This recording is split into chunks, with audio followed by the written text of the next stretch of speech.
Hello and welcome to this video tutorial on how to implement a solution for inserting a new interval into a vector of intervals. First, let's understand the problem statement. The problem we are trying to solve is to take a vector of intervals, represented as a vector of integers, and a single new interval, also represented as a vector of integers, and insert the new interval into the vector of intervals in the correct place, such that the intervals remain in sorted order. To accomplish this, we will be using the C++ STL vector and the algorithm to insert the new interval. The function takes into input parameters a vector of intervals represented as vector of integers and a single new interval.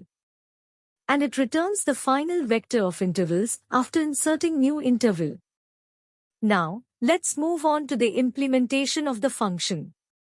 Inside the function, we first declare a new vector called answer, which will be used to store the final output. Next, we use a for loop to iterate through each interval in the input vector of intervals.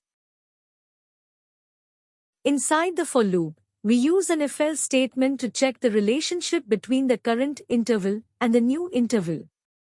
If the start of the current interval is greater than the end of the new interval, we add the new interval to the answer vector, and then set the new interval to be the current interval.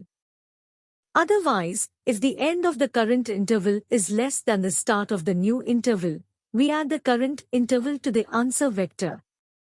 Otherwise, if neither of the above conditions are met, we update the start and end of the new interval to be the minimum of the current interval start and the new interval start, and the maximum of the current interval's end and the new interval's end, respectively.